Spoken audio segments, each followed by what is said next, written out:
So this is North Kern News, and we're here with Sergeant Moreno of the Wasco Substation. So thank you for going on camera with us today. We just wanted to talk a little bit. We want to start with the rash of shootings that have been going on. I think that's the foremost thing in a lot of the community's minds. And can you give us any updates? Yeah, unfortunately, the Wasco area has experienced a rash of shootings. It began on November 6th. In the evening hours, we had a report of several shots fired in the area of Broadway and 7th Street. We were not able to locate any victims or any suspects. However, we did find evidence of a shooting. We had an additional shooting, and that was in the 2600 block of Spruce. And unfortunately, somebody was actually hit in that incident. At this point in time, we do not have any suspects under arrest, and the victim in that case has died. He ended up dying on the 13th of November.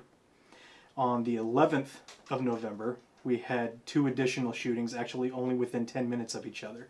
It was at about 9:10 and then at about 9:20. The first shooting occurred in the 500 block of E Street. The victim in that shooting, he was shot in the leg 3 times. And then the second shooting occurred in the area of D Street and 15th Street, and that victim was also shot in the leg.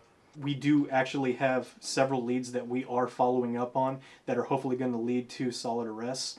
Well, as far as mitigating any future shootings, we are trying to put more deputies out on the street. The city's working with us on that, and they're authorizing the funds to actually make that happen. We are hoping to be doing some additional proactive law enforcement activities here in the near future. Don't want to get into all the specifics of it, but hopefully you'll be seeing more foot patrols, bike patrols, things of that nature. I would ask that the community get involved from the standpoint, if they see criminal activity, to please not just report that it occurred, but actually be willing to be a witness as well. That actually seems to be a big issue that we run into actually in every single one of these cases. Deputies were dispatched to reports of shots fired, for example, but we don't have any witnesses that actually witnessed the shooting, which would help us lead to an arrest. So again, if the community sees something, if they see criminal activity, please report it, but also be willing to step up and actually be essentially a good witness, so we can get good suspect information out there and hopefully make a good arrest. There have been rumors that there may be ties to other shootings, such as in McFarland. Can you comment on that at all? Yeah, we're definitely looking into that.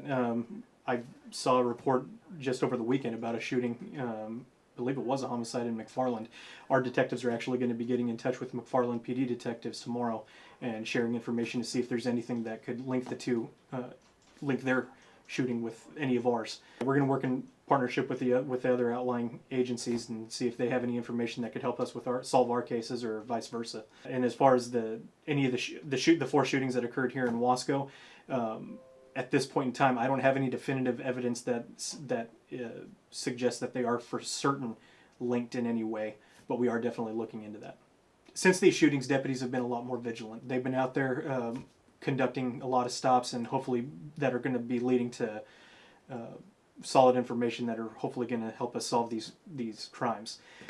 Last week, one of our deputies did just that. On November 14th, a deputy made a traffic stop for a simple vehicle infraction. He ended up having probable cause to search the vehicle, and he actually managed to locate a handgun, several rounds of ammunition, and some methamphetamine. Deputies called out our narcotics unit, and with their assistance, we ended up obtaining a search warrant for a residence in the 1000 block of Broadway. We ended up executing that search warrant, and which ended up producing additional drugs. In total, we ended up seizing about 5 pounds of methamphetamine, approximately 1 pound of heroin from that search warrant and that car stop.